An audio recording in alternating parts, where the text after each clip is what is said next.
Did you know that one of the most beloved Christmas movies of all time was actually considered a failure when it first came out? That's right. It's a Wonderful Life, the film that makes millions of people cry every single holiday season, was nearly forgotten forever. It lost money at the box office. Critics were not impressed, and the studio moved on. But something magical happened years later, and the world finally saw what this film truly was. A masterpiece hiding in plain sight. Let's dive in and discover 20 weird and amazing facts about It's a Wonderful Life.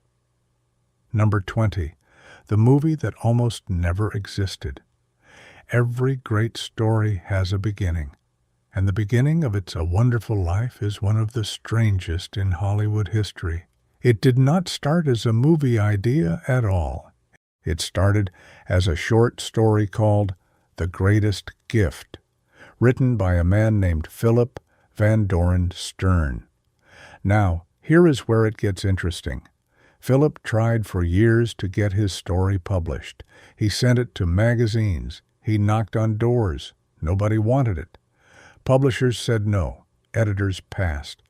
The story just sat there, quiet and forgotten, like a gift nobody opened. So Philip did something unusual.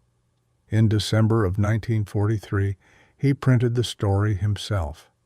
He made just 202 copies, small, simple pamphlets, and sent them out as Christmas cards to his friends and family. That was it. No grand announcement, no publishing deal. Just a quiet little story mailed to people who loved him. One of those copies somehow found its way to Hollywood. RKO Pictures, a major film studio at the time, got hold of it. They read it, liked the idea, and bought the rights for $10,000. $10,000 sounds like a lot, but for Hollywood, it was actually a small sum. They were not even sure what to do with it at first. The story sat on a shelf for a while, passed between different writers and directors who tried to shape it into something filmable. Then Frank Capra came along. He read the story and felt something click inside his chest. He knew immediately that this was the story he wanted to tell. He bought the rights from RKO and poured his whole heart into making it. Without Philip's quiet little Christmas card, without that one copy finding its way to the right hands, there would be no George Bailey. There would be no Clarence the Angel. There would be no Bedford Falls. A tiny Christmas card changed movie history forever. Number 19. Frank Capra's darkest moment. To understand why Frank Capra made this film the way he did, you have to understand where he was in his life when he made it. Before the war, Capra was one of the most powerful directors in Hollywood. He had won multiple Academy Awards. People loved his movies. He was on top of the world. Then World War II happened, and everything changed. Capra served in the United States Army during the war, making documentary films to help explain to American soldiers why they were fighting. It was important work, but it was also heavy work. He saw the weight of the world up close. He came back from the war feeling lost, tired, and unsure of himself. He later wrote in his autobiography that he came home from the war feeling hollow. He wondered if his best days were behind him. He doubted whether he could still make movies that mattered. He had this creeping fear that the world had moved on without him, that the kind of hopeful human stories he loved to tell would no longer connect with audiences. Darkness had found its way into his heart. Then he read The Greatest Gift, and something woke up inside him.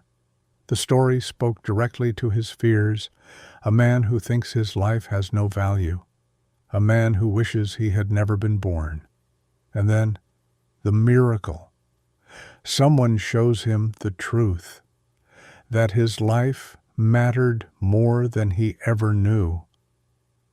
Capra did not just direct this film, he lived it. He poured every doubt, every fear, and every ounce of hope he had left into every single frame. That is why the film feels so real, because for Capra, it was. What looked like a movie was really a man saving himself. Number 18, Jimmy Stewart's real emotional breakdown. James Stewart, everyone called him Jimmy, was not just acting in this film. He was healing. Like Capra, Jimmy had served in World War II, and his experience was even more intense. Jimmy was a bomber pilot. He flew real combat missions over Europe. He watched men die. He carried guilt and grief that most people could not imagine. When the war ended, he came home, but part of him never really left those skies. Jimmy later admitted that he came back from the war deeply shaken. He had trouble sleeping. He had nightmares. He could not find peace in ordinary life. Hollywood wanted him back on screen, but Jimmy was not sure he was ready. He was not sure if he could act anymore. He was not sure if the lightness inside him, the easy smile, the gentle humor that audiences loved, was still there. Frank Capra reached out to him personally and asked him to play George Bailey, and Jimmy said yes, though he was nervous. He was afraid he had forgotten how to perform. He was afraid the camera would see right through him. But here is the thing about George Bailey. George is a man who is tired. George is a man who has given and given and given until there is almost nothing left. George is a man standing on a bridge in the middle of winter, looking down at the cold black water below, wondering if life is even worth living. Jimmy Stewart did not have to pretend to feel those things. He already felt them. When you watch that scene, the bridge scene, the breakdown scene, and you see Jimmy's face crumble, that is not acting school technique. That is a real human being letting something out that had been locked inside for years. The director later said he barely had to give Jimmy any direction for those scenes. He just set the camera, set action, and stepped back. That was not acting. It was release. Number 17, the town that was built from scratch, Bedford Falls. The cozy, snowy, perfectly imperfect small town where the story takes place does not exist on any map. But during the making of this film, it existed in real life. The production team built an entire town from nothing on the RKO studio backlot in Encino, California. We are not talking about a few fake building fronts. We are talking about a real, full town. The set stretched for nearly 4 blocks. There were real buildings, a bank, a drugstore, a movie theater, shops, homes, trees. There was a real main street with working storefronts. The team planted actual trees, 75 of them, to line the streets and give the town that lived-in, grown-up feeling. They brought in real soil and real grass. They built an actual lake with a diving board for the famous dance scene. They created a neighborhood that felt like it had been there for 100 years. The production designer, Jack O'Kay, worked with a team of artists and builders for weeks to make Bedford Falls feel genuine and alive. Every detail was considered: the cracks in the sidewalks, the wear on the wooden shop doors, the look of old brick buildings that had seen decades of winters. Nothing was rushed or lazy. Over 500 actors and extras worked on the set at different points during production. The town became so real that people who worked on the film said they sometimes forgot they were on a movie set. They felt like they were actually in a small American town, somewhere in New York State. It was one of the largest sets ever built at that time for a single film, and when filming ended, it was quietly torn down. What took weeks to build disappeared in days, but on screen, Bedford Falls lives forever. Number 16. The snow was not real, and it was revolutionary. Here is something that sounds simple, but was actually a huge breakthrough in filmmaking. The snow in It's a Wonderful Life is not real snow.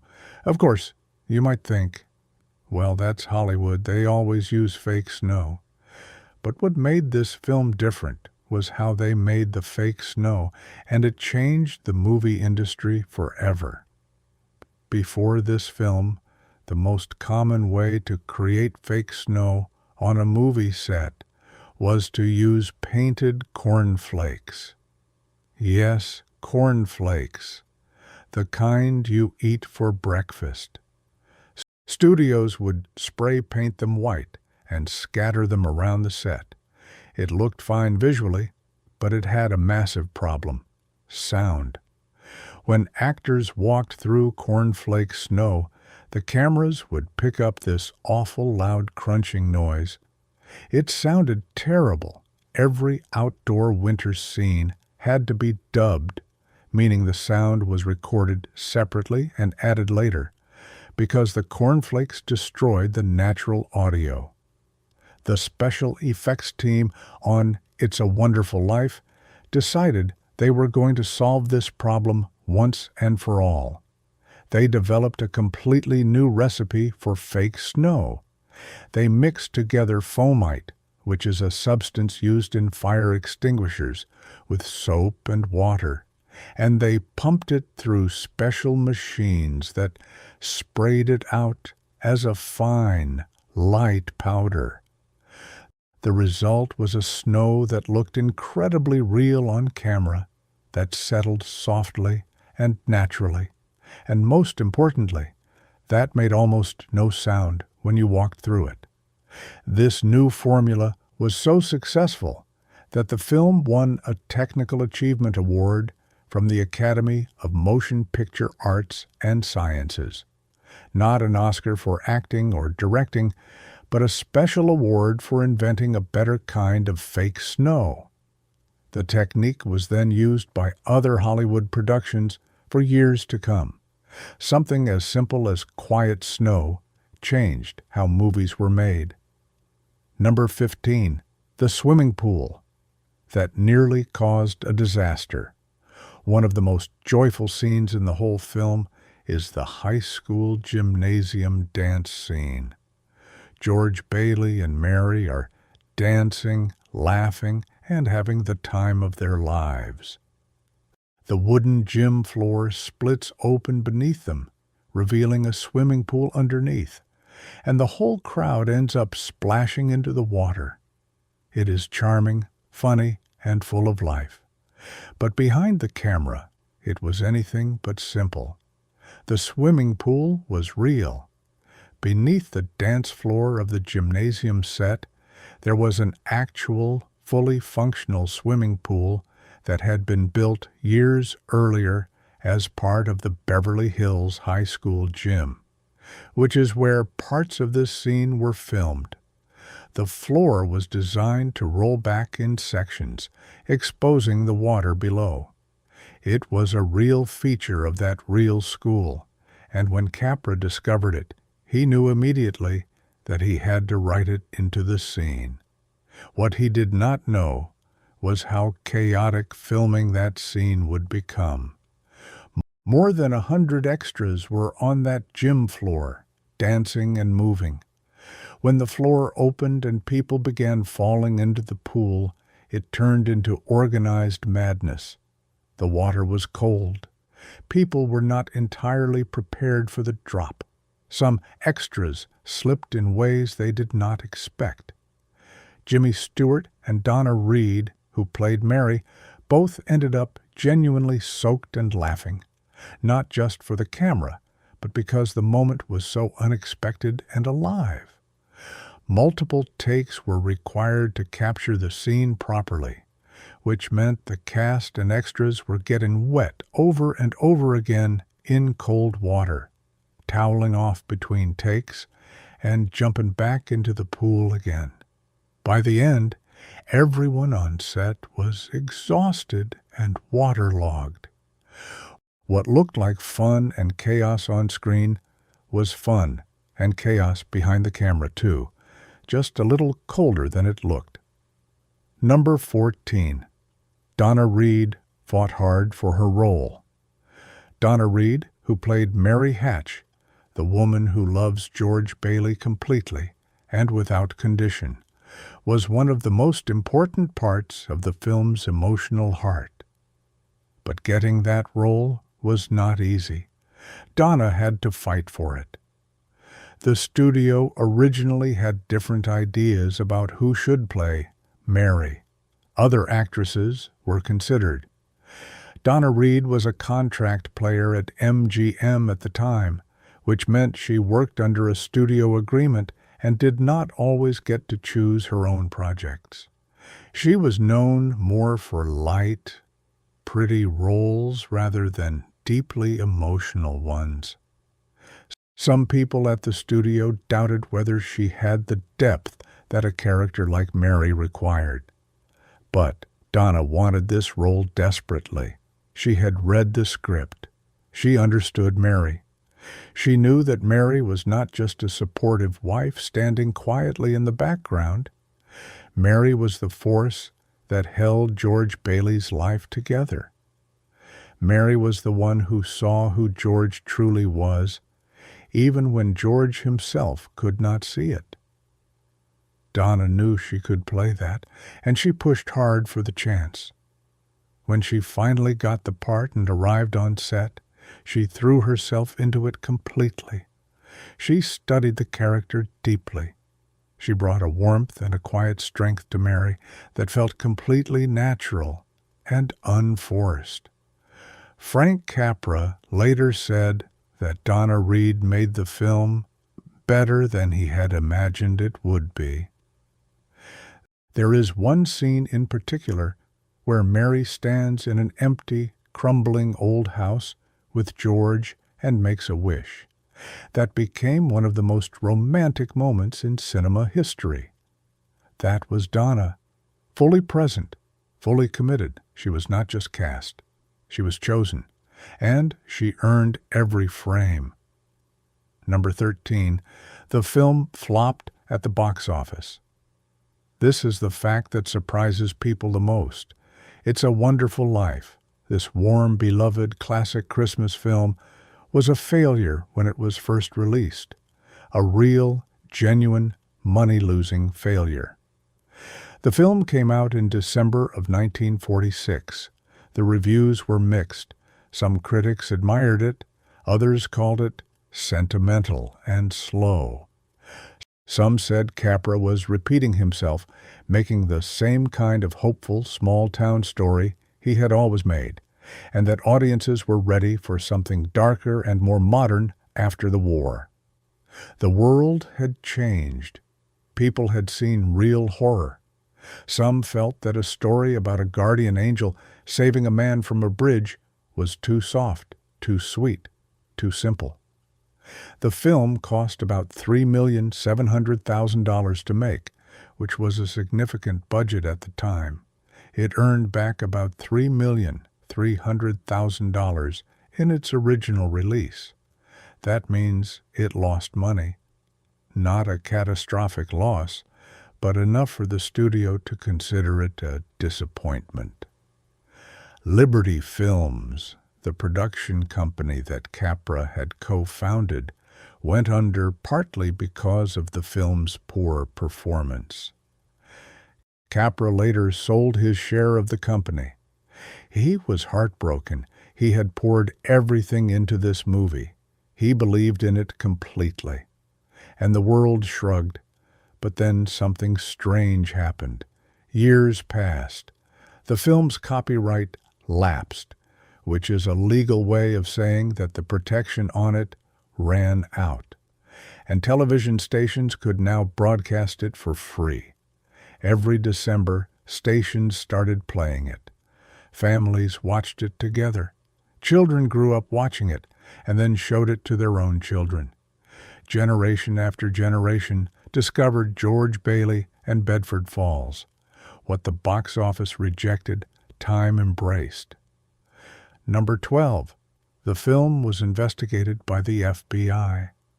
Here is a fact that sounds completely unbelievable, but is 100% true. The Federal Bureau of Investigation, the FBI, opened an investigation into It's a Wonderful Life. An actual file was created. Government agents reviewed the film and wrote a report about it. This happened during a time in America called the Red Scare, when there was widespread fear and suspicion that communist ideas were spreading through American culture and media. Hollywood was under intense scrutiny. Government officials worried that films were being used to secretly spread communist messages. Screenwriters, directors, and actors were investigated, blacklisted, and in some cases had their careers destroyed. A field agent wrote a report that suggested It's a Wonderful Life contained what he called communist propaganda. The main villain of the film, Mr. Potter, the greedy, selfish banker who tries to destroy George Bailey's life, was described in the report as an unfair portrayal of American businessmen. The agent suggested that showing a banker as a villain was a way of making people distrust capitalism and American business values. Frank Capra was deeply upset when he learned about this. He was not a communist. He was, in many ways, one of the most patriotic filmmakers in Hollywood history. He loved America. His movies were about the goodness of ordinary American people. The idea that his most personal film, the one he had made to celebrate hope and human kindness, was being read as enemy propaganda was painful and absurd to him. The investigation went nowhere. No action was taken. But the file existed. It sat in a government cabinet for years. A film about love and community was treated like a threat. Number 11, The Angel. Clarence has a strange origin. Clarence Oddbody, Angel Second Class, is one of the most lovable characters in the film. He is bumbling, sweet, not very smart by angel standards, and completely devoted to helping George Bailey. He is played with perfect, gentle humor by Henry Travers. But where did this unusual angel come from? Philip Van Doren Stern's original short story actually did not spend much time developing the angel character. In the story, the figure who helps the hero is somewhat mysterious and not fully fleshed out. It was the screenwriters who worked on the film adaptation, Capra and his team, who built Clarence into the fully realized, funny, warm-hearted character that audiences came to love. The idea of giving Clarence a class system, the fact that he is Angel Second Class because he has not yet earned his wings, was something the screenwriting team developed specifically for the film. It gave the character both comedy and purpose. Clarence needs to earn his wings by helping George. That means he has something at stake too, He is not a perfect, all-knowing celestial being. He is more like a person who is trying his best and making mistakes along the way. Henry Travers brought something very specific to the role. He had a natural softness about him, a kind of distracted sweetness, like someone who is perpetually a little confused but always well-meaning. Capra saw that quality and knew immediately that Travers was Clarence. The casting was instinctive and perfect. The idea that angels earn their wings every time a bell rings became one of the most quoted lines in Christmas movie history. Children repeated it. Adults smiled when they heard it. It became a piece of American cultural language. A small creative choice became something timeless. Number 10. The movie was almost made without Jimmy Stewart. Here is something that will rattle the brain. The role of George Bailey, the role that became synonymous with Jimmy Stewart, the role that gave him one of the most celebrated performances of his career, was almost played by someone else entirely. When RKO first bought the rights to the story, they had their own ideas about who should star in the film. Cary Grant's name was mentioned. Cary Grant was one of the biggest movie stars in the world at the time. Charming, handsome, quick-witted. It is hard to imagine him as George Bailey, but Hollywood was a different place, and stars were often moved from project to project based on studio politics and contract availability. When Capra took over the project and set up his own production, he knew exactly who he wanted. He wanted Jimmy Stewart. Capra had worked with Jimmy before on You Can't Take It With You and Mr. Smith Goes to Washington, and he knew what Jimmy could do.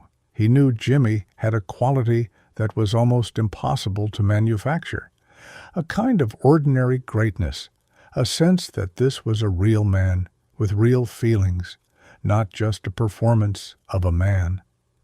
But there were complications. Jimmy had been away at war for 4 years. His career had essentially been on hold. Some in the industry were not sure if audiences would still respond to him. There was uncertainty about whether the pre-war Jimmy Stewart magic would still be there. Capra believed. He reached out. Jimmy came. And the rest is the kind of history that makes you glad certain people trust their instincts. Number 9. The dark version of Bedford Falls. Most people think of It's a Wonderful Life as a warm, hopeful film, and it is, but there is a sequence in the middle of the movie that is genuinely dark, almost disturbing, and it is one of the most important parts of the whole story. When Clarence shows George what the world would have looked like if George had never been born, Bedford Falls transforms into Pottersville. And Pottersville is not just a little bit worse, it is a nightmarish place. The streets are full of bars, pawn shops, and strip clubs. The people who George knew as kind and full of life are now bitter, broken, and cruel. His mother does not recognize him. His wife, Mary, never married, and is timid and afraid. His brother Harry died as a child because George was not there to save him. The town itself has rotted. Capra filmed Pottersville with a completely different visual style than the rest of the film. The lighting is harsher. The shadows are deeper.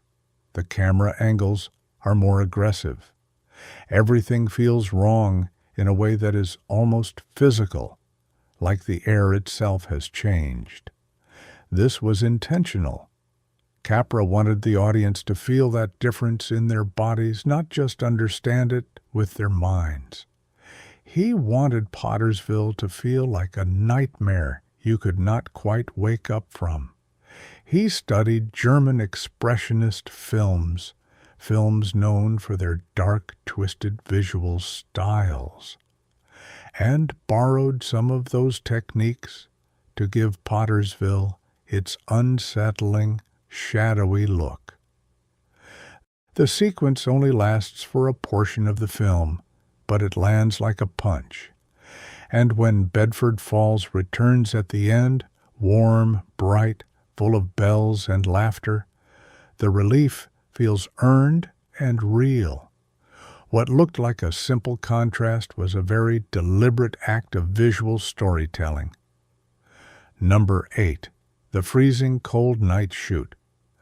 The film's most emotionally powerful scene, George Bailey standing on a bridge in the snow, ready to end his life, was filmed in brutal conditions that the cast and crew would never forget. Shooting took place at night, outdoors, in winter temperatures that were genuinely freezing. The fake snow machines were running constantly. The wind was cold and sharp. Jimmy Stewart stood on that bridge for hours. Think about what Jimmy was doing in that moment. He was standing in physical cold, channeling emotional devastation, carrying personal trauma from the war, and trying to perform some of the most honest, raw acting of his career, all at the same time. Between takes, crew members would rush to wrap him in blankets and hand him warm drinks. Then he would take the blanket off, step back onto the bridge, and go right back into that place of pain and despair. The rest of the crew was shivering. The camera operators had to keep their hands warm enough to work the equipment. The assistant directors were trying to manage dozens of technical details in difficult conditions. Everyone was tired, cold, and working as fast as they could. But Capra would not rush the scene. He knew this was the heart of the film. He knew they needed to get it right. When the cameras finally captured what Capra was looking for, that exact moment of Jimmy's face in the glow of the bridge light, with the dark water below and the snow falling quietly around him, the whole crew exhaled. That night on the bridge was cold enough to hurt, but what came out of it was something that would make people cry for generations. Not just acting, real shivering, real cold, real courage. Number 7. The hidden message in every frame. Frank Capra was not just a director, he was a visual poet, and like all good poets, he hid things in his work. Throughout It's a Wonderful Life, there are small visual details, quiet symbols, placed carefully into scenes to deepen the meaning without ever drawing attention to themselves. One of the most consistent visual choices in the film involves light. In every scene where George Bailey is struggling, where he feels trapped, desperate, or defeated, the lighting around him grows darker. Shadows fall across his face. The background softens into gloom. But in every scene where George experiences joy, connection, or love, where he is with Mary, or running through snow on Christmas Eve, or holding his children, the light opens up. His face is clear and warm. The world around him brightens. This was not accidental. Capra worked closely with his cinematographer, Joseph Walker, to design the lighting of every scene with this emotional contrast built in. They were telling the story twice, once through dialogue and performance, and once through light. There is also a recurring motif involving the old Granville house, the drafty, broken-down place that George and Mary eventually make their home. Early in the film, the house is a symbol of George's frustration. He throws a rock at it as a young man, making a wish about escaping Bedford Falls. But by the end of the film, the same house is filled with warmth, people, and love. The building itself has not changed, but George's relationship to his own life has changed completely. Capra trusted the audience to feel these things without explaining them. Every frame was a quiet conversation. Number 6, the studio that gave it up for free. Here is the strange twist of fate that saved the film from total obscurity. In 1974, nearly 30 years after the film was first released, something happened that nobody planned for, but everybody benefited from. The copyright on It's a Wonderful Life was allowed to lapse. The studio that held the rights failed to renew them properly, and the film entered what is called the public domain. Public domain means that the film no longer belonged to anyone in a legal sense. Any television station could broadcast it. Any theater could screen it. Anyone could show it without paying a fee. And that is exactly what happened. Television stations across America started showing It's a Wonderful Life every December because it was free to broadcast. Small local stations could afford to air it repeatedly. Some channels played it multiple times in a single holiday season. Families would come home on Christmas Eve and find it on television already halfway through, and sit down on the couch together to finish it. Entire generations grew up this way. Children who had never heard of Frank Capra or Jimmy Stewart sat next to their parents and grandparents and cried at the ending of a film they had discovered completely by accident. The movie became a tradition not because anyone planned it, but because it was suddenly everywhere. The irony is beautiful.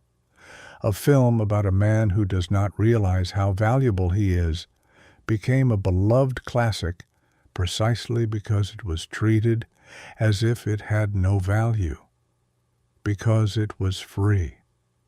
What the market forgot, the living rooms of America remembered. Number 5, Jimmy Stewart's own favorite film. For all the films Jimmy Stewart made in his long and extraordinary career, and there were many great ones from Rear Window to Vertigo to Mr. Smith Goes to Washington, he always said that It's a Wonderful Life was the one that meant the most to him personally. In interviews throughout his life, Jimmy returned to this film again and again. He talked about what George Bailey meant to him. He talked about how making the film helped him process what he had experienced during the war.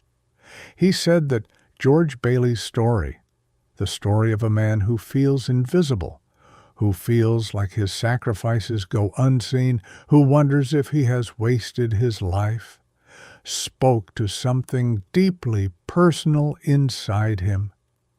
Jimmy rarely cried in public. He was known for a certain quiet restraint, a dignified calm, but he has been seen on multiple occasions becoming emotional when discussing this film.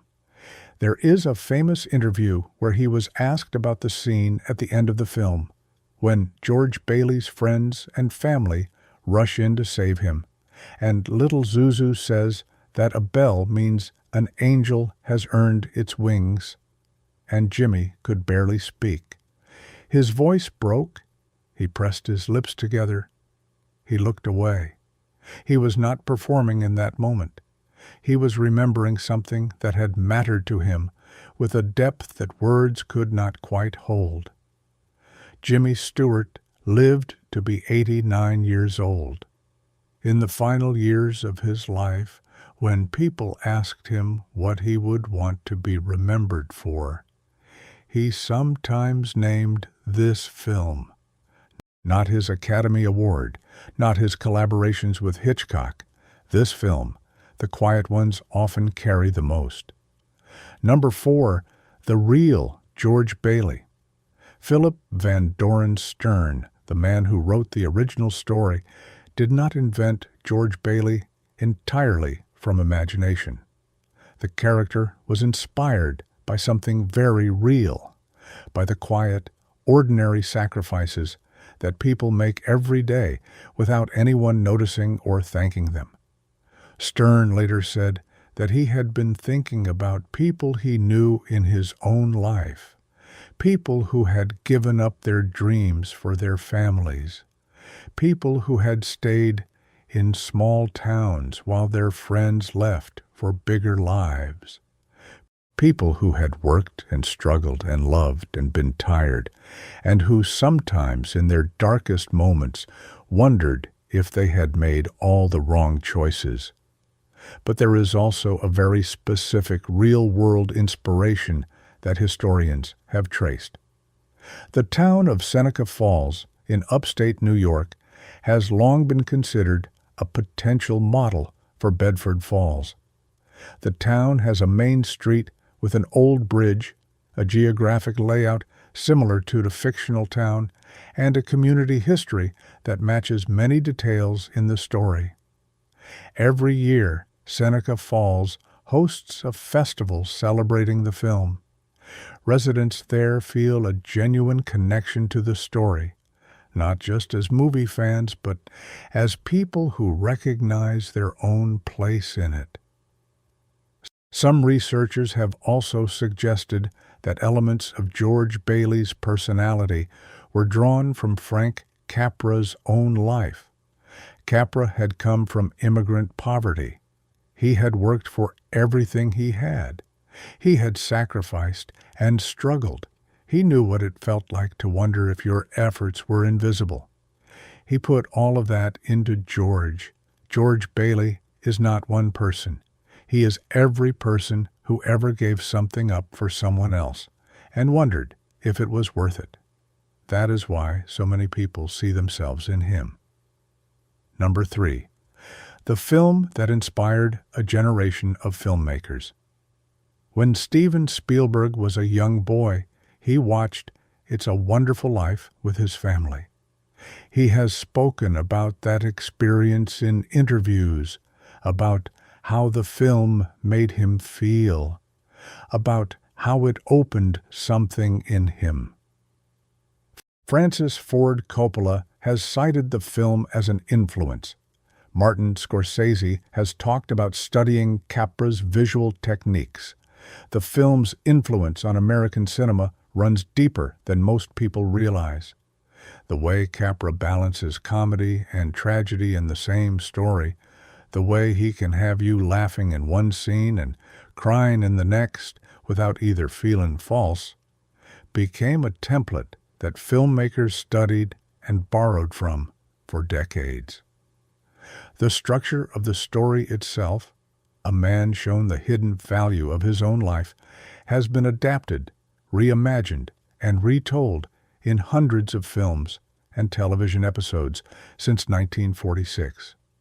Every Christmas special that features a character learning to appreciate what they have owes something to this film.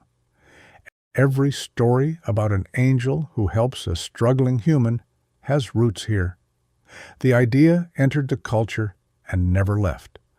But perhaps most importantly, the film proved something that Hollywood sometimes forgets. It proved that stories about ordinary people, not superheroes, not kings, not spies, could be as powerful and as moving as any epic. That a man who runs a savings and loan in a small town can be as compelling as any warrior or adventurer. That the drama of a regular human life, lived with love and sacrifice and doubt, is worthy of the biggest possible storytelling tools. Capra gave ordinary life the respect it deserved, and generations of filmmakers have been trying to do the same thing ever since. Number 2, the ending that almost changed. The ending of It's a Wonderful Life is one of the most famous endings in cinema. George Bailey runs through the snowy streets of Bedford Falls, laughing and shouting, greeting everyone and everything with pure joy. His friends and family gather in his home to save him from financial ruin. They sing. Clarence earns his wings. And the final image, George holding his youngest daughter, Zuzu, surrounded by everyone who loves him, is bathed in warm, golden light.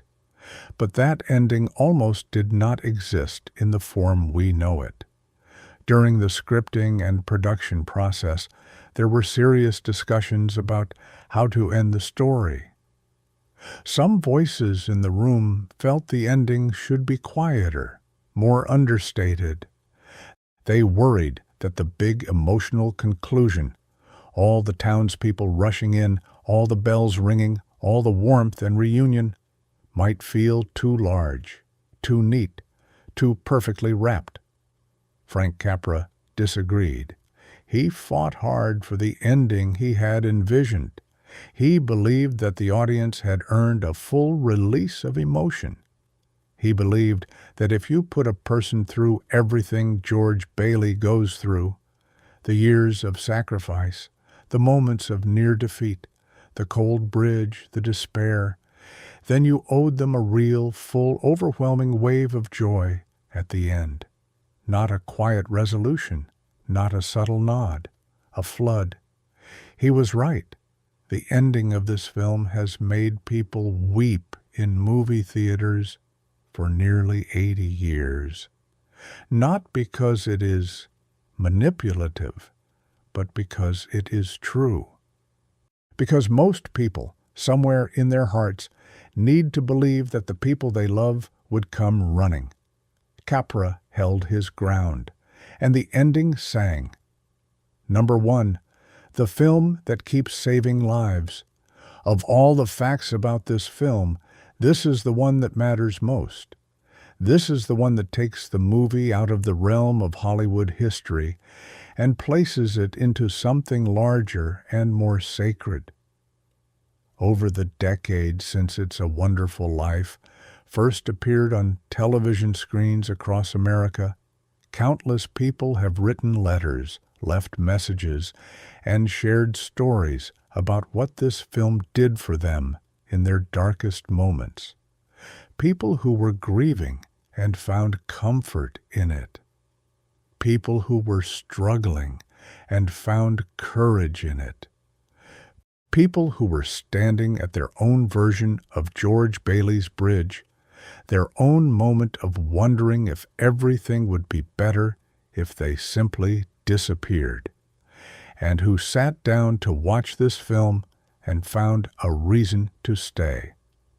Crisis counselors have reported that the film comes up frequently in conversations during the holiday season, not because the film is about suicide in a clinical sense, but because it speaks so directly to the feeling of invisibility that many people carry, the feeling that your presence does not matter, that you have failed, that the world would be fine without you.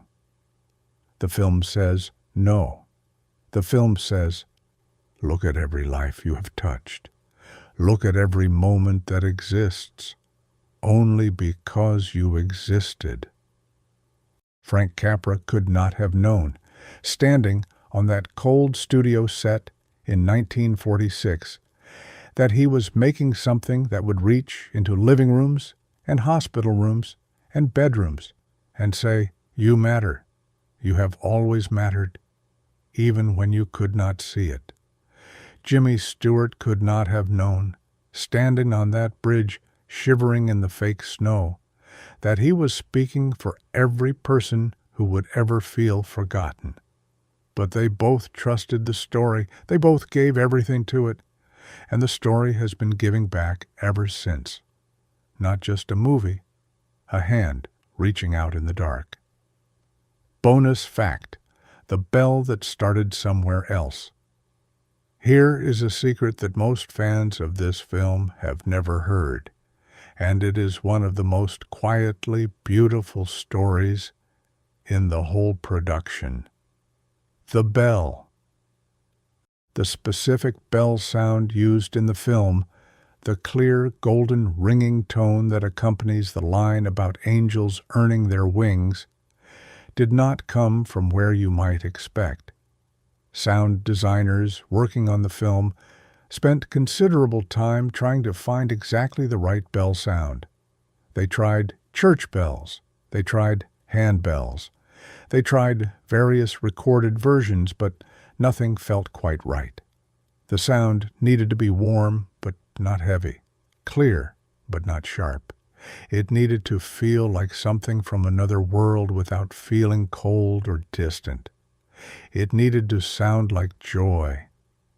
What they eventually found and recorded was a small, simple bell, the kind you might find at a country schoolhouse or a small rural church. Not grand, not dramatic, just pure and clear and true. When they placed it into the film and tested it against the image of Zuzu saying her famous line, the whole room went quiet. Everyone in the editing space felt it immediately. That was the sound. That was exactly the sound. The bell appears only briefly on screen. It rings, Zuzu smiles, and the film ends. But that sound has become one of the most recognized audio moments in all of cinema. People hear it and know immediately what film it comes from. People hear it and feel something shift in their chest, a warmth, a memory, something halfway between sadness and joy. It was a small bell, found almost by accident, recorded quietly in a studio, placed into a film that nobody was sure would succeed. And now, every December, millions of people hear it and feel something close to hope. Old tools, simple sounds, eternal magic. It's a Wonderful Life is more than a Christmas film. It is more than a Hollywood classic. It is a letter written by Frank Capra to everyone who has ever felt invisible, ever felt tired, ever stood somewhere dark and wondered if their life had added up to anything real. The answer the film gives is gentle but absolute. Yes, your life mattered. It always has. Jimmy Stewart gave this film his real pain and his real heart. Donna Reed gave it grace and quiet strength.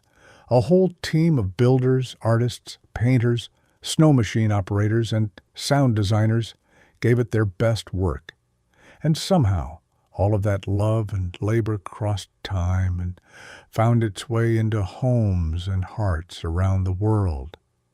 Every year, new people discover it. Children watch it with their parents. Grandparents watch it, remembering the first time they saw it. And for a few hours, in the warm light of a December evening, everyone in the room remembers that they are connected to each other, to the people they love, and to something larger than any single life. That is the gift this film keeps giving, quietly, freely, every year. If you enjoyed these stories, subscribe for more. Every movie hides a truth, and we'll keep uncovering them, one story at a time.